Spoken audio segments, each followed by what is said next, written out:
अब तुम चारों यहाँ क्या कर रहे हो कि तुम लोगों ने सोना ना से? आकाश बोला, दादाजी मेरी तो कल एक इम्पॉर्टेंट मीटिंग है, इसलिए मैं तो आज पहले विला में ही जाऊंगा। वैसे भी विला ज़्यादा दूर ना से, मैं बस निकलन लाग रहा हूँ। तभी ध्रुव ने भी कहा, मन ने भी जाना पड़ेगा, लेकिन हाँ हम लोग सुबह पक्का नाश्ता करन खतर यहाँ आ जाएंगे। और वैसे भी हम सब भाभी के हाथ के आलू के पराठे मिस ना करना चाहते। वैसे भाभी काल भी के आलू के पराठे मिल सकेंगे? आस्था मुस्कुराते हुए बोली, जी जरूर, हम जल्दी आलू के पराठे बना देंगे। आप सब लोग प्लीज टाइम पे आ जाइयो। उधर अरमान ने दादाजी की तरफ देखते ही तुरंत आस्था का हाथ कस के पकड़ लिया। आस्था ने कुछ समझ ना आया क्योंकि वो अभी भी ध्रुव से और बात करना चाहवे थी, लेकिन तब तक अरमान उसे लगभग घसीटते हुए अपने साथ सीढ़ी ते ऊपर कमरे में ले जान लगा। और थोड़ी देर में कमरे में जाके उसने कमरा अंदर ते लॉक कर दिया। आस्था डरते हुए बोली, यो आप क्या कर रहे हो? लेकिन अरमान ने आस्था का हाथ कस के पकड़ लिया और उसने लगभग घसीटता हुआ अपने साथ सीढ़ियों के ऊपर कमरे में ले जान लग गया। कमरे में पहुंचते ही उसने कमरा अंदर से लॉक कर दिया। बाहर खड़े सारे हैरानी ते मुंह खोले यो सब देख रहे थे। वहीं दादाजी के होठन पे हल्की सी मुस्कान थी। आहन एक्साइटेड होकर बोला, दादाजी आपने देखा, भाई हमारी आंखन के सामने भाभी का हाथ पकड़ के ले गए सेन। मन्ने तो लग रहा है से कि अब वो दिन दूर को न जब मन्ने ते छोटा कोई इस घर में आवन आला से। आहन की बात सुनकर बाकी के तीनों गुस्से ते आहन ने देखने लगे। वहीं सबने अपनी तरफ देखते पाके आहन हड़बड़ा गया और बोलिया, क्यों हुआ? आप लोग मन्ने इस तरह से क्यों देख रहे हो? अरे मैं सच कह रहा सो। दादाजी ने उसने चुप कराते हुए कहा, बदमाश मुंह बंद कर अपना, और तुम सारे भी आराम करने निकल जाओ और सुबह टाइम ते यहाँ जमा हो जाइयो, समझे तुम सारे? दादाजी सबने इंस्ट्रक्शन देके अपने कमरे में चले गए। आहन ने मासूम सा मुंह बनाकर पूछा, क्या होया यार, मैं फिर कुछ गलत बोल दिया के? ध्रुव मुस्कुराते हुए बोला, अरे ना आहन साहब, आप गलत कित बोलते हो, आप तो जो बोलो हो बिल्कुल सही बोलो हो। एक दूसरे की तरफ देख के वो तीनों आहन का मजाक उड़ान लागे। वहीं दूसरी ओर अरमान आस्था ने कमरे में ले जाके कमरा लॉक कर चुका था और गुस्से में आस्था के सामने खड़ा हो गया। आस्था ने बहुत डर लग रहा था। उसने समझ को नहीं आ रहा था कि वो अब अरमान ते के तरीके ते बचे, क्योंकि आज उसने एक साथ 2-3 कांड कर दिए थे। पहला, अरमान ने झूठ बोल के कमरे ते भाग गई। दूसरा, उसने दादाजी के सामने चूहे ने लेके झूठ बोल दिया। और तीसरा, जब वो अरमान ते टकराई तो अरमान की पीठ ने सीमेंट की बनी दीवार बोल दिया। अब एक एक करके आस्था के दिमाग में अपनी सारी गलतियां घूमन लगी। आस्था ने अपना सिर नीचे कर लिया और जल्दी ते अरमान के साइड ते निकल के जान की कोशिश करन लगी, लेकिन तब भी अरमान ने उसका हाथ पकड़ लिया और पूछा, कहाँ जा रही हो? आस्था हड़बड़ाते हुए बोली, वो हम अपने कमरे में जा रहे सिन। अरमान दांत पीसते हुए बोला, कि तने बातां भूलन की बीमारी से? मैंने तने कहा था ना कि आज के बाद तू इसी कमरे में मेरे साथ रहेगी। कि तने मेरी बात सुनाई को नहीं देती, या फिर तू जानबूझ के मेरी बात सुननाई को नहीं चावे? अरमान आस्था ने घूरन लाग गया। आस्था ने जल्दी तक कमरे में देखा जहां सिर्फ एक ही बेड था। वो मासूमियत से बोली, लेकिन यहाँ तो सिर्फ एक ही बेड से और हम 2 लोग से। आस्था के मासूम सवाल ने सुनकर अरमान अपनी उंगलियों से अपने सिर पे रैप करने लग गया।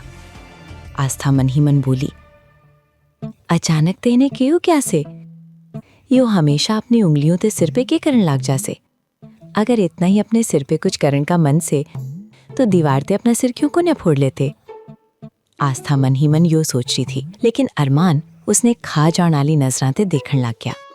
आस्था घबराते हुए बोली, अब मैंने ऐसा क्या कर दिया से? यूं मैंने ऐसे क्यों देख रहे से? अरमान ने ठंडे लहजे में पूछा, तने ऐसा क्यों लगा कि मन ने अपना सिर दीवार पे फोड़ लेना चाहिए? अरमान की बात सुनकर आस्था के होश उड़ गए। वो अपना मुंह खोल के अरमान की ओर देखने लगी और मन ही मन सोचन लगी, कन्हा जी, क्या आपने इन्हें सुपर पावर भी दे रखी से जिससे वो लोगन के मन की बात भी पढ़ सके? अरमान ने बिना किसी एक्सप्रेशन के कहा, तेरी बातन पढ़न या समझन खातिर मन्ने किसी सुपर पावर की ज़रूरत कोनिया से। एक बार फिर अरमान ने उसके मन की बात बोलते सुन के आस्था का गला सूख गया। उसके मन की सारी बातें एक ही पल में गायब होगी। अरमान ने आस्था ने ऊपर से नीचे देख के चिढ़ते हुए कहा, कितने कपड़े को ना बदलने, अगर तू इन भीखे कपड़ान में मेरे बेड पे सोवन का सोच रही से तो मैं तना हरगिज़ इसकी परमिशन को ना दूंगा। और वैसे भी दादाजी तने लेके कुछ ज़्यादा ही पोजेसिव होते जा रहे सन। अगर इन भीखे कपड़ान की वजह से तेरी तबीयत ख़राब होगी और दादाजी ने मन ने किसी भी तरह का सवाल कर दिया तो याद रखियो, मैं तेरा वो हाल करूँगा जो तू सोच भी को ना सकती। आस्था सिर झुका के बोली, लेकिन हमारे पास एक्स्ट्रा कपड़े को ना सन और साड़ी मैंने पहननी को ने आवे से, रात ने हम साड़ी पहन के आराम से सो भी को ना पाएंगे। अरमान उसने घूरते हुए सोचने लग गया, कल सबसे पहले इसके कपड़ान का कुछ इंतज़ाम करना पड़ेगा, वरना यो छोरी कपड़े ना होने की बात कह कह के मेरा सिर खा जागी। अरमान अचानक आगे बढ़ा और अपनी अलमारी में से अपनी एक शर्ट और एक पैंट निकाल के आस्था की तरफ फेंक दिया। वैसे तो अरमान आस्था ने अपने कपड़े देना को ना चाहे था, लेकिन फिलहाल उसके पास कोई और ऑप्शन को ना था। आस्था उन कपड़ा ने हैरानी से देखने लगी और पूछने लगी, लेकिन अरमान जी, यो कपड़े तो आपके सिन, और अगर हम इन कपड़ा में बाहर जाएंगे तो दादाजी क्या कहेंगे? एक बार फिर अरमान ने अपना हाथ अपने सिर पे मार लिया और सोचने लग गया, यो बेवकूफ़ छोरी कितनी बकवास करे से, कि इसे समझ को नहीं आ रहा कि यो कपड़े मैं इसे कमरे में पहनन खातिर दे रहा सू, कि यो सच में इतनी बेवकूफ़ से या मेरे सामने बेवकूफ़ बने का ड्रामा करे से। अरमान इरिटेट होते हुए बोला, बेवकूफ़ छोरी, तेरा दिमाग खराब हो गया से के? यो कपड़े मैंने तने बाहर पहन के जान खातर को न दिए, इसलिए चुपचाप यो कपड़े पहन के सो जा और सुबह उतते ही बदल लियो, समझी तू? फिर अरमान ने अपनी उंगली ते एक और इशारा करया और बोला, वो रहा बाथरूम का रास्ता, अगर तने बाथरूम का रास्ता समझ को नहीं आ रहा तो मैं तने ले चलूं। ऐसा कह के उसने एक बार फिर आस्था का हाथ पकड़ लिया और बाथरूम का दरवाज़ा खोल के बेरहमी ते उसे अंदर धक्का दे दिया। अचानक धक्का लगन ते आस्था अपना बैलेंस को ना बना पाई और वो सीधी घुटनन के बल बाथरूम में जा गिरी। उसकी चीख निकल गई। अगले ही पल आस्था के घुटनन ते खून निकलना शुरू हो गया। उसे चोट लग गई थी, लेकिन अरमान ने इस बात की कोई परवाह को न करी। उसने झटते बाहर से दरवाज़ा बंद कर दिया। अरमान वापस अपने मास्टर बेडरूम में आया ही था कि तबे उसका फ़ोन बजन लग गया। फ़ोन देख के अरमान के चेहरे पे एक साथ घने इमोशंस आए और चले गए। उसने फ़ोन उठा के कान पे लगाया। दूसरी तरफ की बात सुनने के बाद उसने बिना किसी भाव के कहा, मैं आ रहा हूँ। यूँ कह के उसने कॉल कट कर दिया और सामने दीवार पे लटकी घड़ी की ओर देखा। रात के 11:30 बज रहे थे। अरमान ने अपना कोट उठाया और अपने कमरे से निकल के सीधा अपनी मैंशन से बाहर निकल गया। अरमान ने अपनी गाड़ी निकाली और खुद ड्राइव करता हुआ सिंघानिया मैंशन से 2 किलोमीटर दूर आ गया और अचानक एक विला के सामने अपनी गाड़ी रोक दी। अभी गाड़ी ने रुके हुए कुछ ही मिनट हुए थे कि तबे विला ते 4 लड़के तेजी ते बाहर निकले और स्टाइल ते चलते हुए अरमान की गाड़ी में बैठ गए। यो चारों कोई और कोन्या, आहन, ध्रुव, आकाश और सुमित थे। अरमान ने गाड़ी फिरते स्टार्ट करी और तेजी से ड्राइव करता हुआ मेन रोड पे आ गया। अरमान की गाड़ी के पीछे 4-5 गाड़ियां और चल रही थीं, जिनमें अरमान के गार्ड्स थे जो उसने फॉलो कर रहे थे। गाड़ी में अजीब सी खामोशी छाई हुई थी। जहां कुछ देर पहले सब हंसी मजाक कर रहे थे, वहीं अब सारे सीरियस थे। उनके चेहरन पे कोई इमोशन को न था।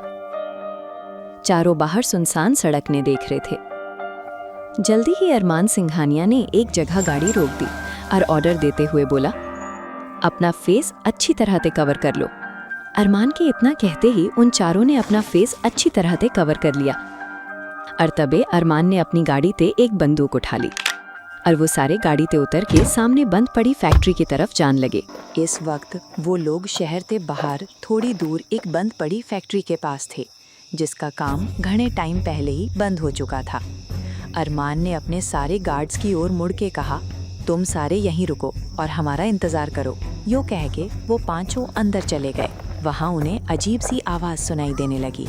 आवाज़ सुनते ही अरमान ने सब ने अलग अलग डायरेक्शन में जान का इशारा करते हुए कहा, चारों अलग अलग डायरेक्शन में जाओ और ध्यान रहे कोई भी एक साथ मत रहना। थोड़ी देर तक अपनी नज़र चारों तरफ घुमान के बाद अरमान ने धीमे लहजे में कहा, मतलब इस फैक्ट्री में सिर्फ एक ही बंद दरवाज़ा से, ज़रूर उसी के पीछे कुछ ना कुछ गड़बड़ से। यो अंदाज़ा लगते अरमान ने बिना देरी करे तेजी से सामने के दरवाजे पे एक लात मार दी। अगले ही पल दरवाज़ा टूट गया और अब अंदर का नज़ारा अरमान के सामने था। उसने देखते ही उसकी आंखन हैरानी से फैल गई। वहाँ लगभग 20 से 25 छोरियां दरी सहमी बैठी थी। गुस्से की वजह से उसके हाथन की नसें भी साफ दिखने लगी। तभी वो चारों भी अरमान के ठीक पीछे आ गए। क्या होया? ध्रुव ने सवाल पूछा ही था कि तभी अरमान ने इशारा कर दिया। इशारा मिलते ही वो चारों वहां मौजूद सारे गुंडन पे बुरी तरह टूट पड़े। कुछ ही देर में उन चारों ने गुंडन ने इतना पीट दिया कि उनकी हालत बहुत बुरी हो गई। वो गुंडे करहां लग गए और अपनी मौत की भीख मांगने लगे। हमें मार दो रे, हमारी जान ले लो, लेकिन इतना दर्द मत दो। लेकिन उन चारों पे उन गुंडन के करण का जरा सा भी असर कोन्या हो रहा था। वहीं ध्रुव लगातार उनके शरीर के उसी हिस्सों पे वार कर रहा था, जिसके बाद वो लोग हिलन दुल्हन के लायक भी कोन्या बच रहे थे। इस वक्त सारे एक ते बढ़ के एक खतरनाक लग रहे थे। वहीं अरमान बस खामोशी से एक जगह खड़ा होके ये सब देख रहा था। फिर आहन की ओर मुड़ के ऑर्डर देते हुए बोला, सारी छोरियों ने सेफ्टी के साथ यहाँ से बाहर निकालो। आहन ने हामी भरी और एक एक करके सारी छोरियों ने वहाँ से बाहर निकालन लग गया।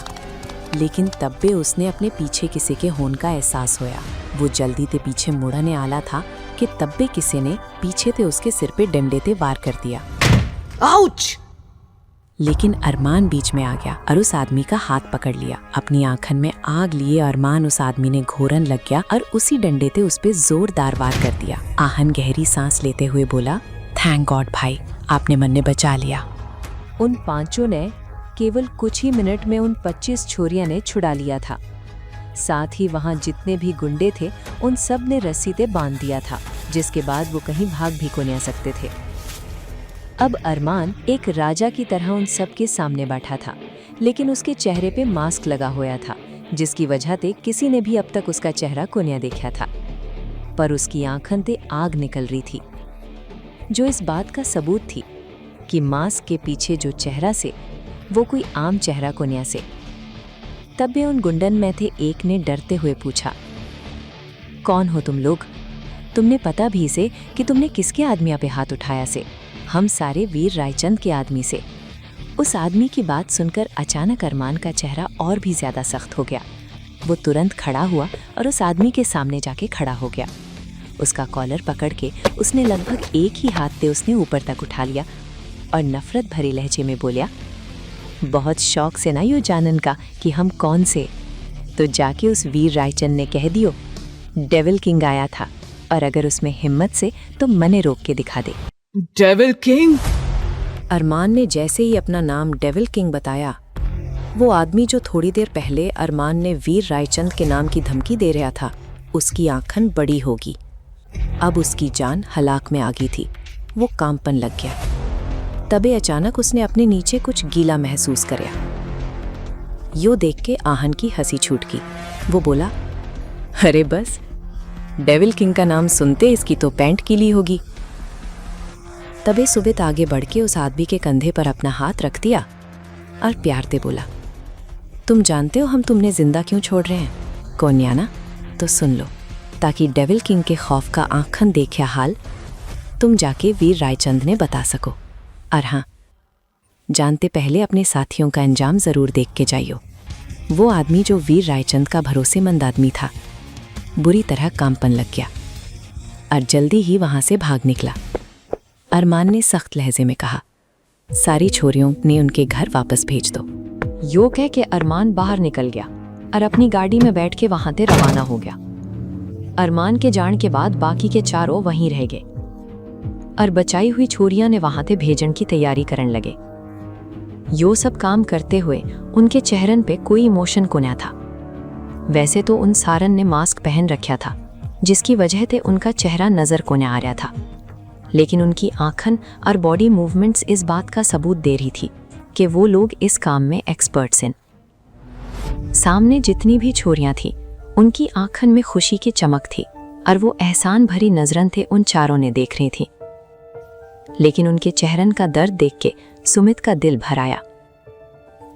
वैसे तो सुमित अपने आप ने मजबूत दिखावन की बहुत कोशिश करा था, लेकिन उसका दिल बच्चन जैसा था। उसने देख के आकाश ने फिक्रमंद होके कहा, अगर हमने इन छोरियां ने यहाँ ते भेजन में ज्यादा देर कर दी तो कहीं ऐसा ना हो कि सुमित यहीं रोना शुरू कर दे। आहन जो कुछ देर पहले तक दूर खड़ा किसी ते फोन पे बात कर रहा था, वो आके बोला, मैंने काव्या ने बता दिया से सारी छोरियां वहीं जाएंगी और उन्हें हमके घर तक वो ही पहुंचा देगी। काव्या शर्मा अरमान की टीम में थी, जिसकी उम्र लगभग 30 साल थी। बहुत कम उम्र में ही उसके पति की मौत हो गई थी, जिससे उसने एक बेटी थी। वो अपनी बेटी के साथ खुशी से जी रही थी।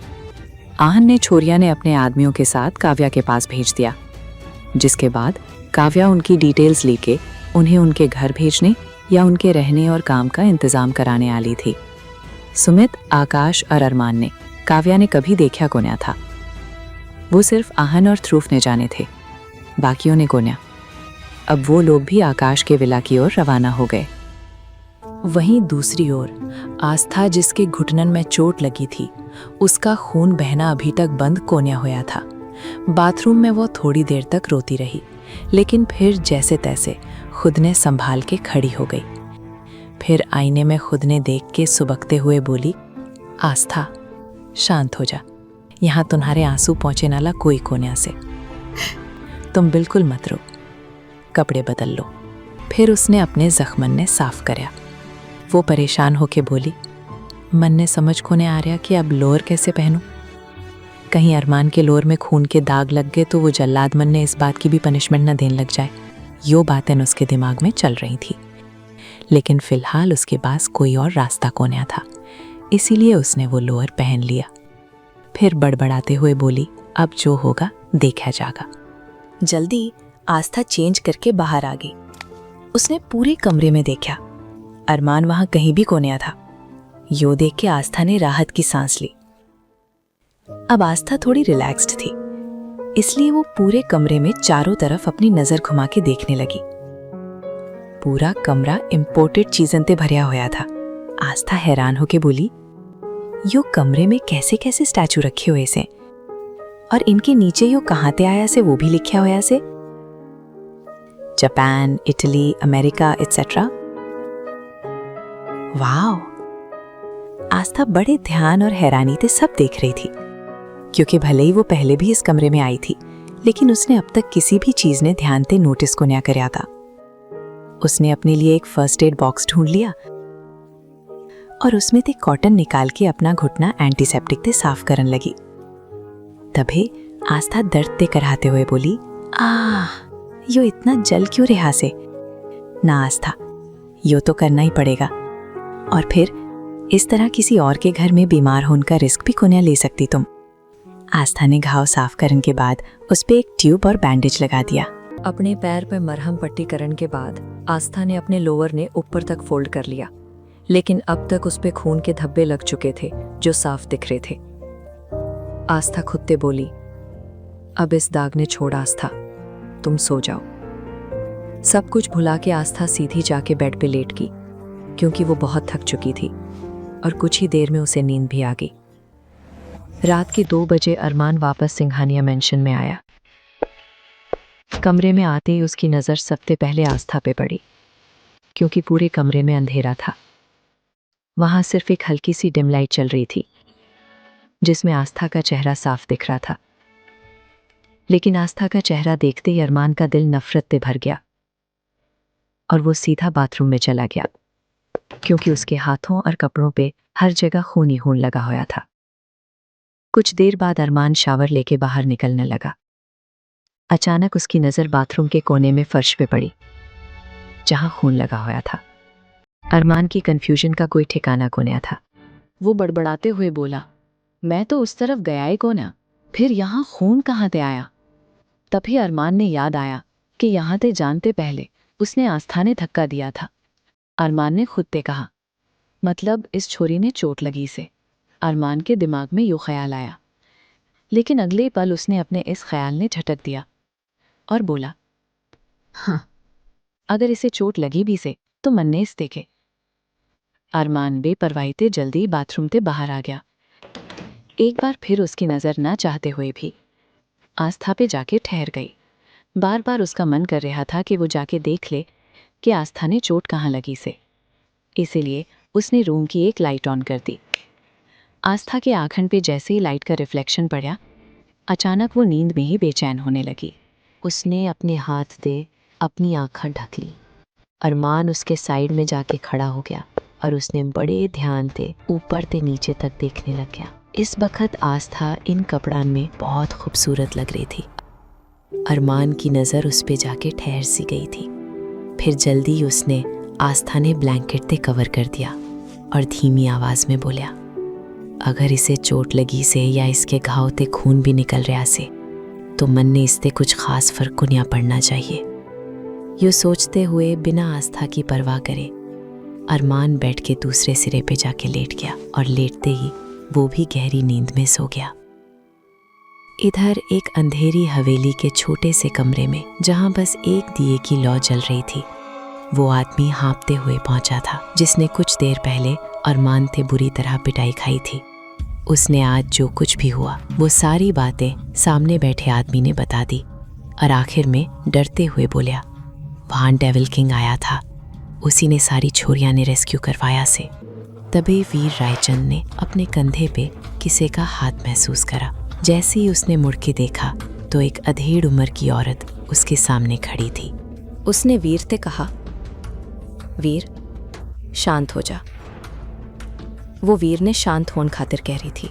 वीर ने एक नज़र उस औरत की तरफ देखा और गुस्से में लंबे कदम भरता हुआ अपने कमरे में चला गया। उसने कमरे में जाके तोड़फोड़ करनी शुरू कर दी। वो जोर से चिल्लाते हुए बोला, डेविल किंग, मैं तुम्हें किसी भी कीमत पे कोन्या छोड़ूंगा। मैं तुम्हें इतनी आसानी से जीतन कोन्या दूंगा, बिल्कुल भी कोन्या, कभी भी कोन्या।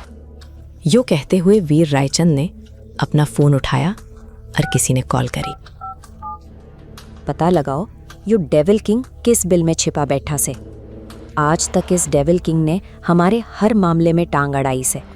अब मैं इस डेविल किंग ने किसी भी कीमत पे को ना छोड़ूंगा।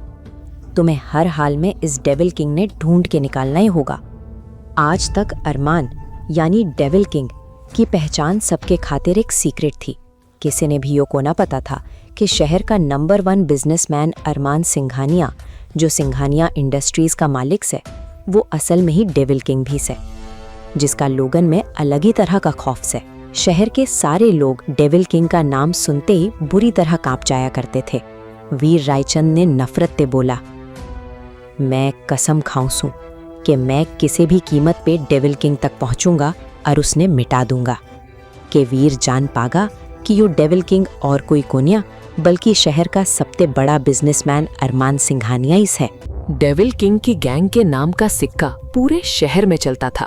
किसी ने भी इस बात का अंदाजा कोन्या था कि डेविल किंग के जो खास आदमी थे असल में वो अपनी अपनी फील्ड के सबसे बेस्ट और पहुंचे हुए लोग थे और उन सबके पास अपनी एक अलग और ऊंचे लेवल की पहचान भी थी। लेकिन जब बात किसी बुराई ने रोकन की आया करती थी, वो सारे लोग एक तरह से जानवर बन जाया करते थे और पूरी तरह से बुराई का सफाया भी कर दिया करते थे। लेकिन वीर रायचंद के साथ अरमान सिंघानिया की एक गहरी दुश्मनी थी, जिसकी वजह से वो हर बार वीर रायचंद ने बर्बाद करने का कोई ना कोई रास्ता ढूंढ ही लिया करता था। अगली सुबह अरमान सिंघानिया नींद से उठा, लेकिन अचानक उसने अपना शरीर किसी चीज के नीचे दबा हुआ महसूस करा। अरमान हैरान होके बोला, व्हाट द हेल, यो कैसे? अरमान के मुंह पे इस वक्त काफी सारे लंबे और घने बाल बिखरे हुए थे। अरमान ने उन बालन ने हटा के इधर उधर देखा तो उसने एहसास हुआ कि आस्था उसके बहुत करीब लेटी हुई थी। इतना ही कोन्या, उसके बाल पूरी तरह से अरमान के चेहरे पे फैले हुए थे। जैसे अरमान ने यूँ महसूस करा, उसका गुस्सा बहुत ज़्यादा बढ़ गया। उसने अपने दोनों हाथन की मुट्ठी कस के बंद कर ली। यो फीलिंग उसके खातिर बहुत अनकंफर्टेबल थी। वहीं आस्था बिल्कुल बेफिक्र होके अरमान ने अपनी चरपाई समझ के आराम से सो रही थी।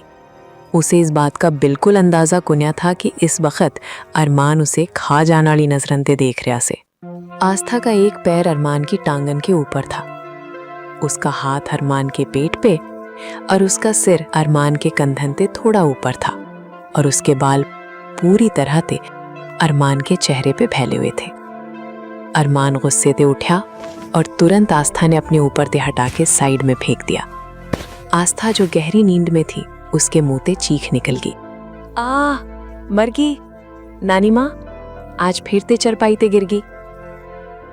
अरमान लाल सुर्ख आंखों के साथ उसे घूरन लग गया, क्योंकि आस्था का इस तरह ते उसे छूना उसने बिल्कुल भी पसंद को नहीं आया। तब भी जमीन पे पड़ी आस्था ने धीरे ते अपनी पलकें खोली और कंफ्यूजन में बोली, अरे हमारी चरपाई कित गई। अगले ही पल उसने अपने सिर पे हल्का सा टैप करया और धीमे ते बड़बड़ान लगी, हम भी ना कितने बड़े बुद्धूस हैं, हम कैसे भूल गए कि हम इस वक्त अपने गांव में अपनी चरपाई के साथ कुनिया से, बल्कि यहाँ इस बड़े से शहर में एक मॉन्स्टर के कब्जे में से। आस्था ने भोलापन में यो लाइन कह तो दी, लेकिन तब भी उसने आंखन उठा के सामने देखा। अरमान अपनी तीखी नजरां दे उसे ही घूर रहा था। आस्था की सारी नींद एक ही पल में उड़ गई। उसने अपने दांतन तले उंगली दबा ली और जल्दी से अपनी आंखन गोल गोल घुमान लगी। वो मन ही मन सोचन लगी, हे कान्हा जी, यो हमते के हो गया, यो हमने के कर दिया, कहीं मॉन्स्टर ने हमारी बात सुन तो को ना ली। यो सोचते ही आस्था बहुत घबराने लगी, उसका पूरा शरीर कांपन लगा। जिस तरह ठंड में दांत आपस में बजा करते से, उसी तरह उसके दांत भी कट कट करके बजन लगे। अरमान ने उससे कुछ भी को ना कहा, बस उसे घूर के बाथरूम में चला गया। अरमान के जाने के बाद आस्था ने एक गहरी लंबी राहत की सांस ली और बोली, पता को नहीं अब यो मॉन्स्टर हमारा के हाल करेगा। यो हमने के कर दिया, हमने उस मॉन्स्टर के मुंह पे ही उसने मॉन्स्टर कह दिया। भगवान जी, बस इस बार और बचा लियो हमें। वादा करते से कि इस बार तो हम पक्का आपसे मिलन आवेंगे और आपके खातिर ढेर सारा आपका फेवरेट प्रसाद भी लेके आवेंगे। बस अभी आप हम पे अपनी कृपा बनाए रखियो। ऐसा कह के आस्था मन ही मन में खुद के खातिर दुआ करने लगी। पूरी कहानी सुनने खातर डाउनलोड करो पॉकेट FM ऐप इब्बे, लिंक नीचे डिस्क्रिप्शन में है।